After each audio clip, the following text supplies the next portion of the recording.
जंगल की सबसे शुरुआती कहानियों में हमने सुनी है खरगोश और कछुए की, लेकिन अ, कछुआ और टॉर्टोइज और दूसरा टर्म है टर्टल, इनमें काफी डिफरेंसेस हैं। पहली चीज कि जो भी टॉर्टोइज हैं वो सारे के सारे टर्टल्स हैं, लेकिन सारे टर्टल्स टॉर्टोइज नहीं हैं। अब इनमें डिफरेंस समझते हैं। अगर हम देखें टॉर्टोइज का जो शेल होता है या उसका कवच है, ये कंपैरेटिवली डोम शेप्ड होता है, डोम या गुंबद के जैसा, लेकिन जो टर्टल्स हैं उनका फ्लैट होता है। अगर हम इनके लिम्स की बात करें तो जो टर्टल्स के लिम्स हैं वो पैडल के जैसे होते हैं या किसी फ्लिपर के जैसे होते हैं, और टॉर्टोइज के आप देख रहे हैं बिल्कुल इससे अलग है, थोड़े से मोटे से हैं। फुट टॉर्टोइज के अंदर छोटे भी हैं। ज्यादातर जो टॉर्टोइज हैं वो लैंड पर मिलेंगे और ज्यादातर टर्टल्स जो हैं ये सी पर मिलते हैं या फिर पानी के अंदर मिलते हैं। फूड की बात करें तो टॉर्टोइज ज्यादातर कहते हैं प्लांट्स को कंज्यूम करते हैं, लेकिन टर्टल्स फिश को, प्लांट्स को और जो भी एनिमल्स हैं तो इन सभी को कंज्यूम करते हैं।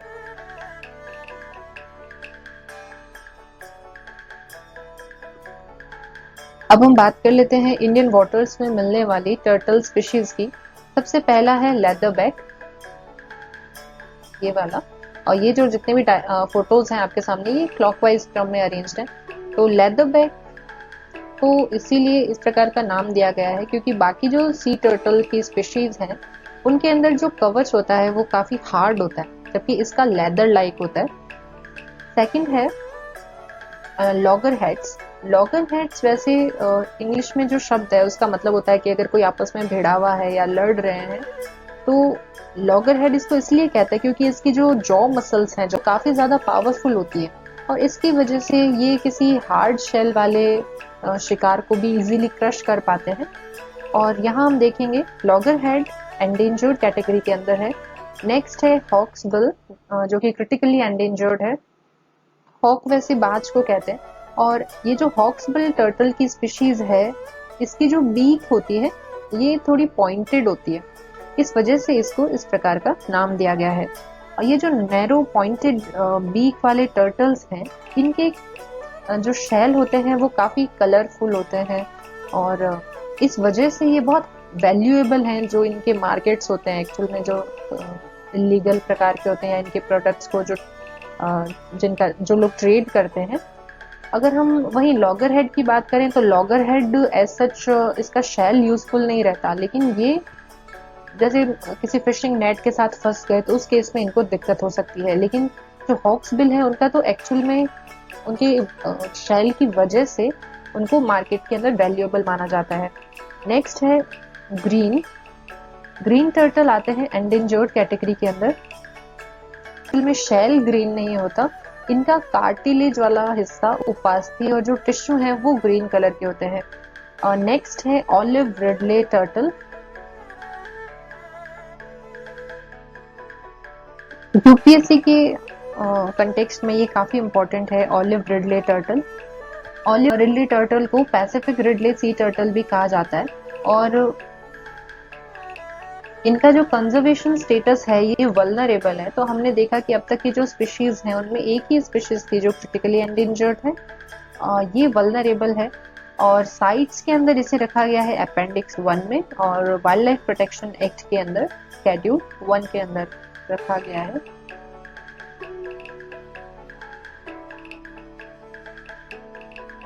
रिडले टर्टल का जो कैरेपास होता है, कैरेपास का मतलब होता है शेल का अपर पोर्शन। शेल में भी दो पार्ट्स होते हैं जो इनका कवच होता है। अपर को कहते हैं कैरेपास और नीचे वाले को कहते हैं प्लास्टोन। तो ये जो कैरेपास है ये ऑलिव कलर का होता है। ये जो सी टर्टल हैं ऑलिव रिडले टर्टल्स, ये सभी जो सी टर्टल्स हैं वर्ल्ड के अंदर उनमें सबसे ज्यादा छोटे हैं साइज के अंदर, और सबसे ज्यादा संख्या में भी यही मिलते हैं। ये पैसिफिक, प्रशांत महासागर, अटलांटिक और हिंद महासागर में भी मिलते हैं। इंडिया के लिए ये क्यों ज्यादा इंपॉर्टेंट है, क्योंकि इंडिया के अंदर उड़ीसा स्टेट में दुनिया में जितने भी रिडले टर्टल्स हैं, ऑलिव रिडले टर्टल्स, उनका 50% उड़ीसा में है, और इंडिया में जितने भी टर्टल्स हैं उसका 90% सिर्फ उड़ीसा के अंदर है। इसके अलावा उड़ीसा के अंदर लार्जेस्ट मास नेस्टिंग साइट भी है ऑलिव रिडले टर्टल्स की, और उसके बाद में सेकेंड नाम आता है मैक्सिको का एंड कोस्टा रिका का। ये जो ऑलिव रिडले टर्टल्स हैं ये कार्निवोर्स हैं, ये कई सारे इन्वर्टिब्रेट्स को कंज्यूम करते हैं जैसे जेलीफिश, स्नेल्स, क्रैब्स, श्रिम्प। इसके अलावा ये ओकेजनली एल्गी को और सी वीड्स को भी कंज्यूम करते हैं। ये जो ऑलिव रिडले टर्टल हैं ये माइग्रेटरी होते हैं। कई सारी और भी टर्टल स्पीशीज थी जो हमने पहले डिस्कस की थी, उनमें से भी कई सारी माइग्रेटरी थी, पर ये भी थाउजेंड्स ऑफ किलोमीटर माइग्रेट करते हैं, और इनका जो मेटिंग एंड ब्रीडिंग सीजन है वो विंटर सीजन है।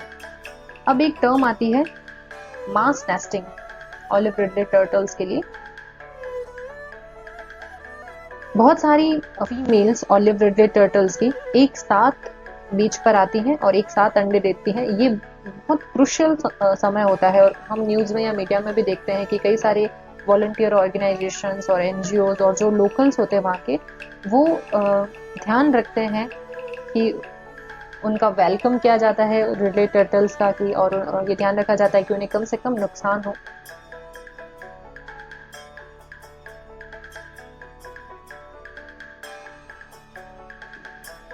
नेस्टिंग का मतलब है न्यूबॉर्न के लिए कोई नया घर तैयार किया जाता है, या तो प्रेग्नेंट एनिमल द्वारा या फिर पेरेंट्स द्वारा। तो ये जो रिडले टर्टल्स हैं ये अपने फ्लिपर्स से, खास करके जो हाइंड फ्लिपर्स होते हैं, पीछे वाले जो फ्लिपर्स होते हैं, उनसे ये गड्ढा बनाते हैं, नेस्ट बनाते हैं, और वहां पर ये अपने अंडे देते हैं। और ये जो मास नेस्टिंग है, जैसे मैरी बाडा कहा जाता है,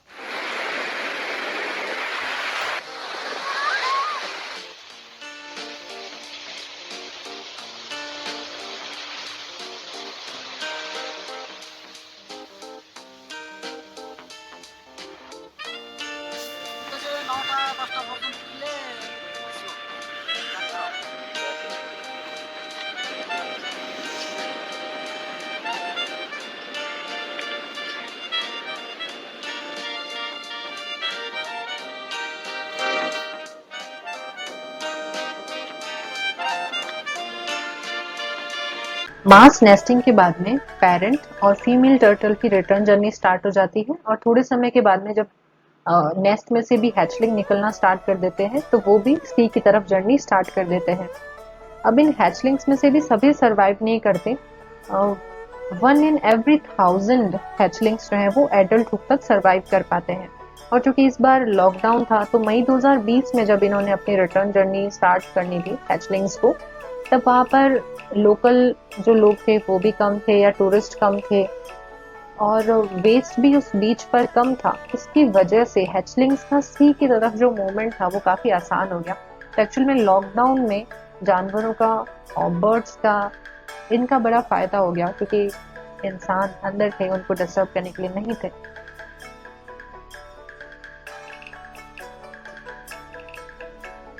ऑलिव रिडले टर्टल्स की जो नेस्टिंग साइट्स हैं इंडिया के अंदर, उनमें है hope islands of Coringa wild life sanctuary, ये है आंध्र प्रदेश में।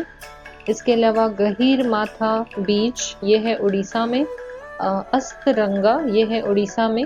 ऋषिकुल्या रिवर, अभी जो आपने पहले वीडियो देखा था वो ऋषिकुल्या के बीच का ही था। और इसके अलावा है देवी रिवर का माउथ।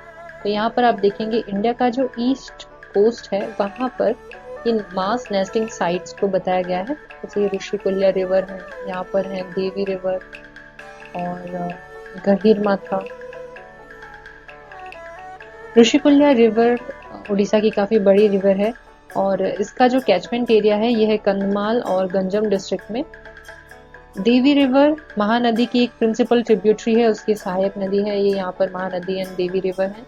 और जगत सिंहपुर डिस्ट्रिक्ट में ये बहती हैं और पूरे डिस्ट्रिक्ट में बहती हैं, और यहाँ से ये बंगाल की खाड़ी में मिल जाती हैं। तो ये दोनों Rushikulya river and Devi river, इनके नाम हम कम सुनते हैं, खास करके जब हम रिवर सिस्टम पढ़ते हैं, तो ये भी आपको ध्यान में रखना है जो जियोग्राफी के अंदर आएगा, इंडियन जियोग्राफी में। और चूंकि ऋषिकुल्या रिवर तो बहुत इंपॉर्टेंट है ओलिव रिडले टर्टल के लिए, तो इसे भी आपको जानना चाहिए।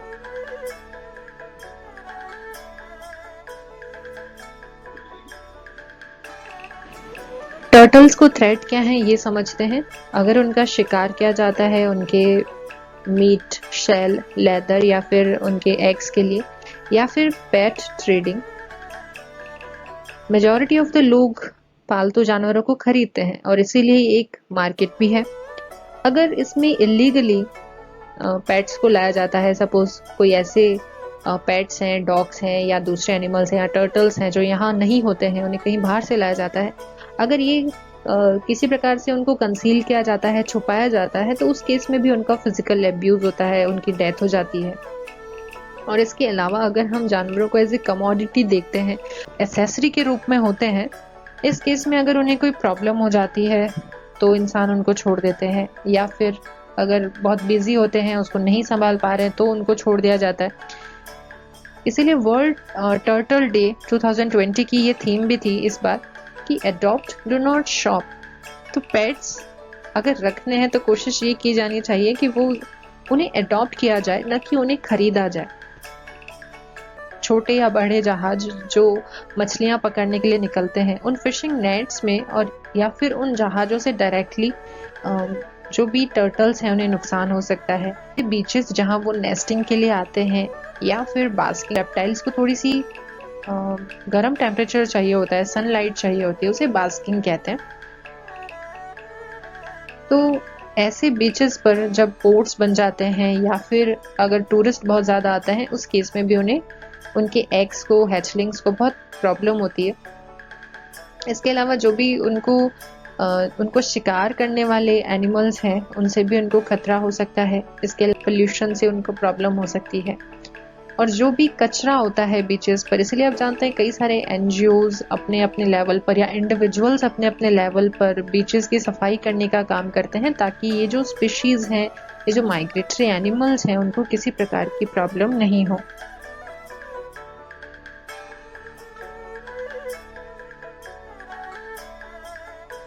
बर्ड्स की बात करते हैं जिनसे टर्टल्स को किसी तरीके की सहायता पहुंची है। तो उड़ीसा गवर्नमेंट ने ये मैंडेटरी किया है कि जो भी ट्रॉल्स हैं वो सभी टर्टल एक्सक्लूडेड डिवाइसेस का यूज करेंगे। ये कुछ एग्जिट कवर होते हैं, जब मछलियां पकड़ में आती हैं तो उन कुछ हिस्सों से ये जो टर्टल्स हैं वो बाहर निकल सकते हैं। अब ये जो टर्टल एक्सक्लूडर डिवाइसेस हैं, ये ट्रॉल्स पर लगती हैं। ट्रॉल्स का मतलब है ऐसे नेट जो कि ट्रॉलिंग के लिए यूज किए जाते हैं, और ट्रॉलर्स और ड्रैगर्स ऐसी बोट्स होती हैं जहां पर फिशिंग नेट लगे होते हैं और उनसे मछलियों को पकड़ा जाता है। ऑपरेशन ओलिविया ये इंडियन कोस्ट गार्ड द्वारा स्टार्ट किया गया था ताकि ऑलिव रिडले टर्टल्स को बचाया जा सके।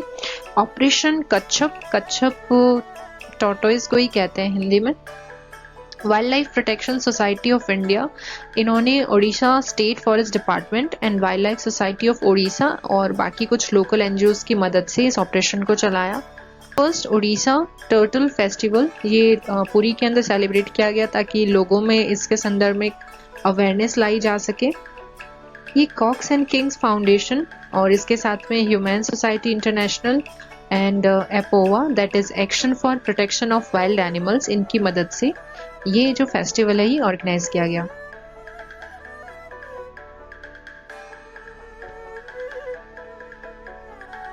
Ministry of environment and forest ने sea turtle conservation programme start किया था 1999 में यूनाइटेड नेशंस डेवलपमेंट प्रोग्राम के साथ कोलैबोरेट करके। इसकी इम्प्लीमेंटिंग एजेंसी है wild life institute of India, Dehradun. ये जो प्रोजेक्ट है ये 10 कोस्टल स्टेट्स, तटीय राज्यों के अंदर इम्प्लीमेंट किया जाना था, जहां पर उड़ीसा पर सबसे ज्यादा फोकस किया जाना है। Inventory map of breeding sites, जैसे लैंडस्लाइड्स के लिए इन्वेंट्री मैप तैयार किए जाते हैं किसी पर्टिकुलर लोकेशंस के लिए, ऐसे ही ब्रीडिंग साइट्स के लिए उनकी नेस्टिंग एंड ब्रीडिंग साइट्स जो शोर लाइन के अलोंग है, जो तटीय इलाका है उसके किनारे, और जो भी माइग्रेटरी रूट्स ये सी टर्टल्स लेते हैं उसकी स्टडी के लिए गाइडलाइंस डेवलप करना, ताकि उनकी मोर्टेलिटी को, उनकी जो मृत्यु दर है उसे कम किया जा सके। Use of satellite telemetry to locate the migratory routes of olive ridley turtle. Satellite telemetry का मतलब होता है किसी एनिमल के अंदर कुछ ट्रैकिंग डिवाइसेस लगा दी जाती हैं जिससे उसके माइग्रेटरी रूट का पता चल जाता है कि ये किस तरफ जा रहे हैं और वापस भी वो रिटर्न करते हैं एग्स देने के लिए। तो इस प्रकार से उनमें ट्रैकिंग डिवाइस का यूज करके उस रूट का पता लगाया जाता है।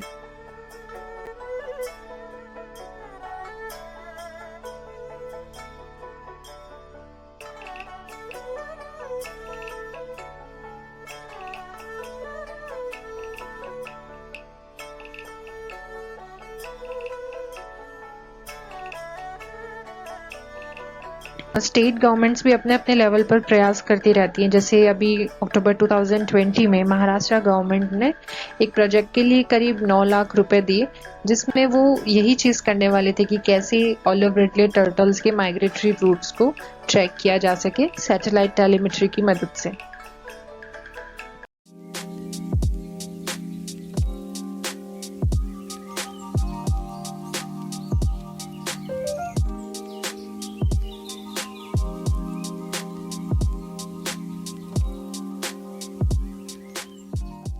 जान दे देंगे इसके लिए।